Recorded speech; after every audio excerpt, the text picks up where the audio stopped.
आज महाराष्ट्राच्या राजकारणात एक मोठी चर्चा रंगली आहे. शिंदे विरुद्ध फडणवीस संघर्षाची. मोदींच्या वाढदिवसाच्या जाहिरातीने या चर्चेला अधिक रंग दिला. काल देवाभाऊंची जाहिरात तर आज एकनाथ शिंदेची जाहिरात आणि मग चर्चेला उधाण आलं. खरंच शिंदे आणि फडणवीस यांच्यात काहीतरी सुरू आहे का?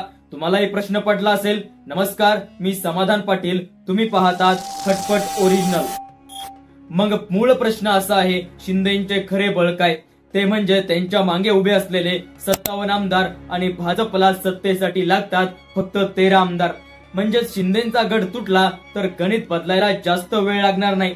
मग प्रश्न असा आहे, या 57 आमदारांमध्ये किती आमदार भाजपच्या जवळचे आहेत ते ठरवण्यासाठी आपल्याला 4 फॅक्टर बघावे लागतील. पहिला फॅक्टर, गुवाहाटीला शिंदेना शेवट जॉईन झालेले आमदार. सुरुवातीला अगोदर गेले नव्हते, तर फडणवीसांच्या सूचनेनंतर ते गेले होते. जसे की उदय सामंत, दादा भुसे, संजय राठोड आणि योगेश कदम, दीपक केसरकर. ही नाव उद्या वेळ आली तर शिंदेपेक्षा फडणवीसांच्या जवळ जातील, हे 100% सत्य आहे.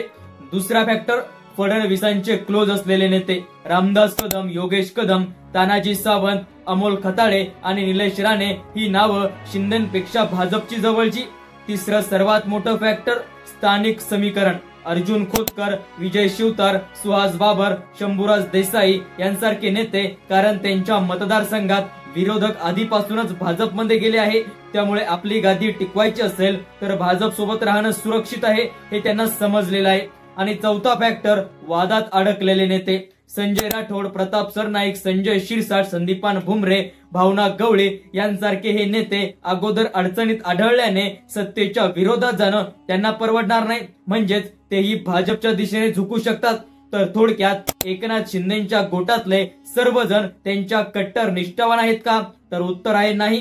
कारण या चर्चेमुळे, या 4 फॅक्टरमुळे योग्य वेळ आली तर आमदार भाजपकडे वळतील, हे तेवढंच सत्य. जर संघर्ष प्रत्यक्षात झाला तर तेव्हा मजा येईल. संघर्ष कुठवर जातो यावर महाराष्ट्राचं राजकारण ठरणार आहे. मित्रांनो, तुम्हाला काय वाटतंय? शिंदेचा गट एकसंघ राहील का, की भाजपची गणित साऱ्या अर्थानं जुळतील? कमेंट मध्ये नक्की कळवा. आणि हो, महाराष्ट्राच्या राजकारणातील अजून माहितीपूर्ण व्हिडिओंसाठी आपल्या चॅनलला, खटपट ओरिजिनलला तुम्ही सबस्क्राईब केलं नसेल तर सबस्क्राईब करा. धन्यवाद. जय महाराष्ट्र.